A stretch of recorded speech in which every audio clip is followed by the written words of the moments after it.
Hello, guys. Morning, Mo. Morning.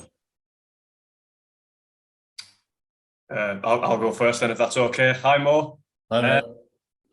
Obviously, these aren't the circumstances you would like to receive the captaincy, I suppose, but how much of an honour is it to get to captain England both the other day and for these last two games?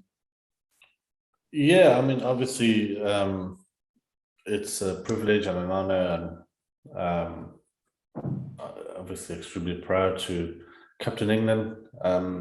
Shame about, like you said, the circumstances, but these things can happen, and to give them this chance again, I think it's easier in a way where when you come in for one game and you're captain and then don't have that much time to really get your head around it as much. But now that I know there's a couple of games, I feel there's more I can do as captain, I feel.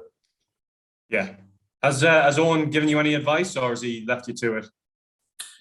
Yeah, he's really good at it, actually, because he gives you advice, but not too much, and it's not, he just allows me to run it how I want to run it. And I would say it's probably very, very similar to the way he does his stuff anyway, so not much changes. So yeah, he's been fantastic. Mm-hmm. I know, obviously, you've captained various teams and had some success.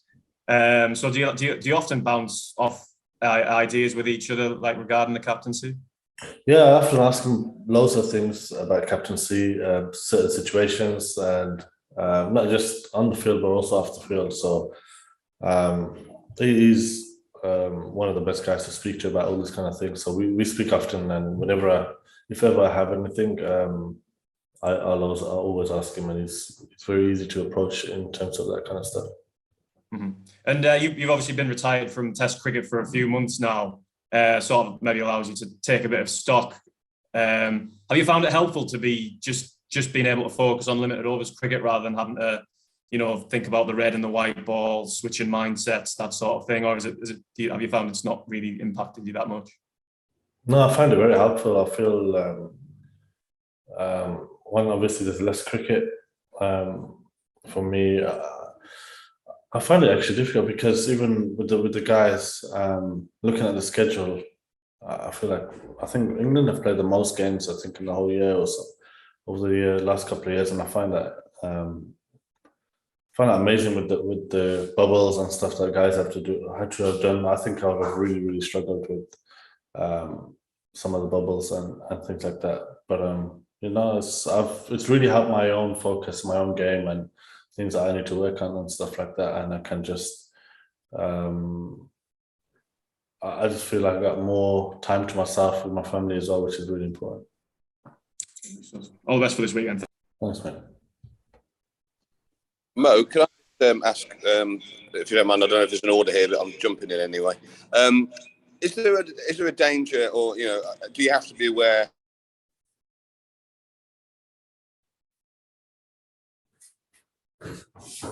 Runs off the bowl, but you only bowl one over in that. Is that a kind of is it important for you to get the balance right? And do you think you got the balance right the other day? I'm really sorry you cut off halfway through, and we missed it. Can you just start that again? Sorry. Yeah, I'll make it shorter. I just want to say that as captain, is it a danger that you might underbowl yourself? Possibly, but I don't. To be honest with you, the other day I just.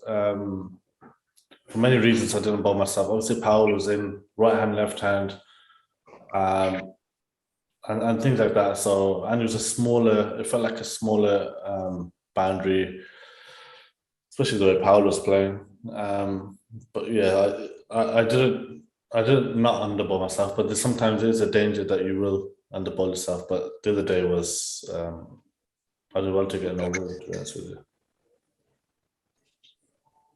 Mo, sorry, you want to go again? I'd like to go. Just the other thing about the I was going to ask is that the way that these guys, these big hitters, have been playing Adil Rashid, and the way that he's controlled his bowling on this tour. And I mean, it kind of says something about where he stands, not just in English cricket, but in world cricket, doesn't it? The respect they've had to show him and how well he's bowling. 100%, and I've been saying this for a while, and a lot of people say actually he's. I think the other day showed the difference between him and everybody else in our side. Obviously, he had guys who was making his debut and guys still playing early in their careers, but he showed his class. He showed amazing control. Like, it's not always about taking wickets and how he can control, and even when everybody else seems to not be able to bowl very well, he seems to bowl fantastically well, and he's got that back now. He's knows his game, he knows his experience and all that kind of stuff, and he's a threat as well as stopping the runs, and he's been brilliant so far in the games. Do you think that Blackman are now playing him on reputation? Oh, what, against Rash? Yeah, do you think they often play him because it's so highly thought of that you have bowlers, we often see them in opposition teams that you might think that the batsmen play them on a reputation. Is that something that's happening with Rash here, do you think? No, as much as he has that respect and stuff, no, I don't think he does, because the one team in the world that if you bowl it in their slot, they will hit it for six, and it is these guys, and he's just not giving them the balls that they want all the time, and his mystery and all that kind of stuff. So I don't think he's bowling well because of his reputation. I think he's bowling really well because he's a fantastic bowler and he's bowling well. So, Mo, Tom Banton suggested yesterday that the bowlers have to be a bit smarter in the way they went about it against these sort of big hitters from West Indies. So could you just sort of elaborate on what you think he meant by that, or if that's the sort of team thing that you've... So did you say bowlers need to be smarter? Yeah, need to be a little bit smarter in the way they tackle these big hitting West Indies. Yeah, I think what you're trying to say is that they probably need more than plan A. You need almost like a plan B or even a plan C sometimes. It's difficult because they do hit it so far, and if you hit it so well and clean, and they're good players, and but it's same with the batting. So it's cricket. It's a bit of both. Like, you got to be smarter with the bat and ball, and I thought the actually difficult thing the other day was we had three sims, so we had to bowl 8 overs of spin, and with it being so small and the way they were batting, I think that was a bit of difference. They only bowled, I think, 4 overs of spin in the end. I thought that was the only difference. Their spinner went for runs, their seamers went for runs. But bowlers, I think, even though they have the hardest job in T20 cricket, death bowling in particular, the problem with us is we've had it for a while now. We've had this issue for a while, and we need to change the mindset of the bowlers, our own perception people have about us, as well as death bowling team. So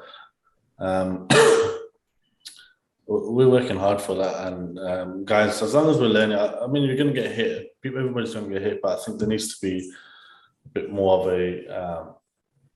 a plan A, plan B, plan C kind of thing. So you've got places to go if things are not going well at all. Have you chased a bit too much, do you think?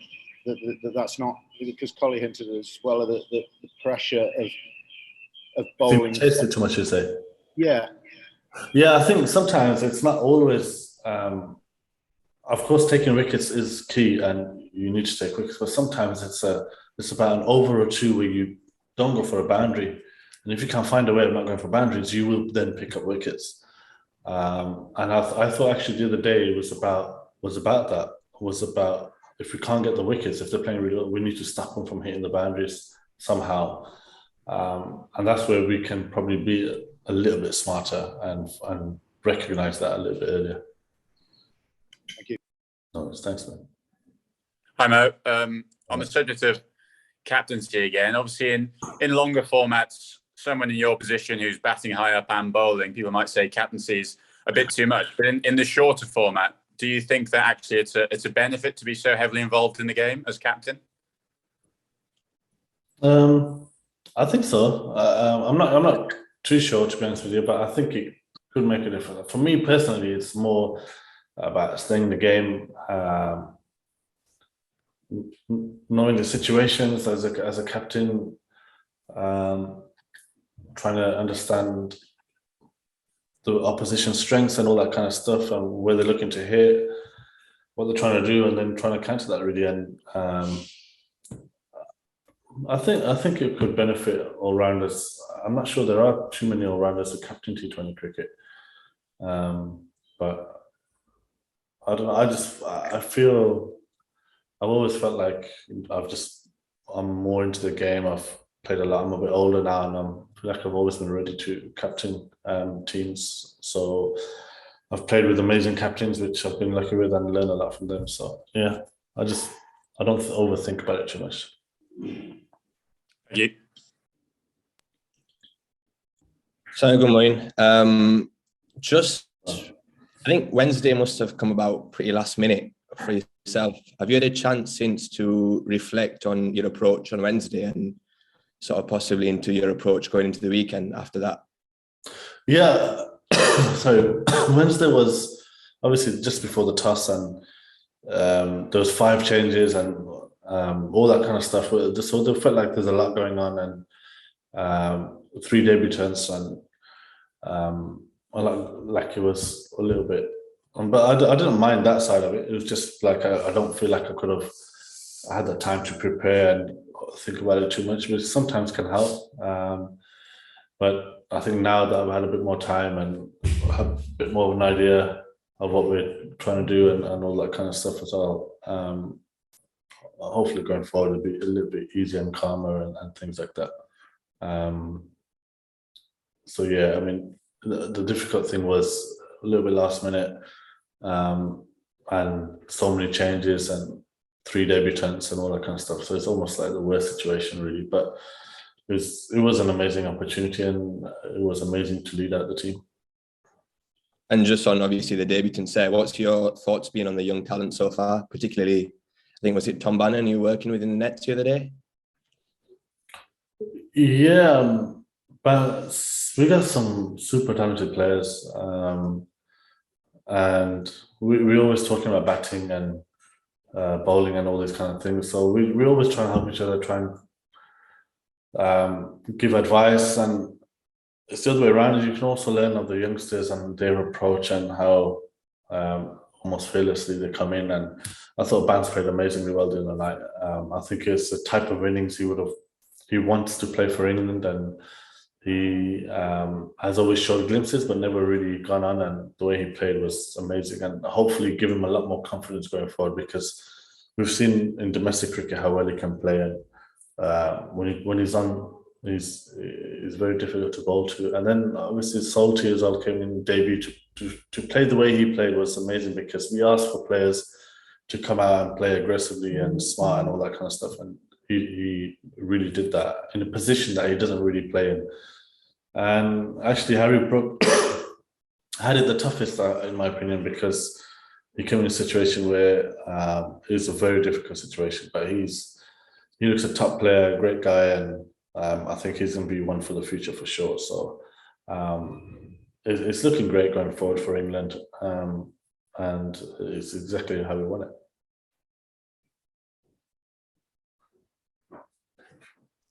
And just on Solity there, do you think maybe England missed a trick not sending him in earlier in his more usual position? I think he might get the opportunity, and it's obviously difficult at the moment because you've got Banton and Roy who are up top, and normally you'll have Butler and Roy, and that's quite difficult to break at the moment, and these kind of things. So sometimes you have to wait your opportunity. Sometimes you have to play in a position where you're not used to. And just adapt, because to play in this team or to last in this team, some of your sort of favorite sort of spot is always done. So yeah, you gotta sometimes you gotta earn it, and sometimes you are given the opportunity, and sometimes you just have to play in a position that is best for the team at the time. Thanks, Mo. No worries, thanks. We done, fellas? Can I just ask if anyone else is injured, or are you expecting to rotate the squad over 2 games this weekend? Or I know you had 5 changes the other day. I'm just wondering what the situation might be with any injury niggles or potential changes. Well, Billings, hopefully we can have a look at. He's going to practice and stuff today. So Sam Billings will be back, and Livingston we're not sure about yet. Still, he hasn't been feeling great since he's been here. So I think we'll decide later on today after training, see how the guys pull up. And there possibly could be a couple of changes. I don't know yet. I'm going to speak to Moses. I'll see what he wants, see what the coaches want going forward. So yeah, we'll have to wait and see until tomorrow. Cool. I think we're done, yeah? Nice one. Thanks all. Thanks, guys. Thanks, man. Thank you. Thanks a lot.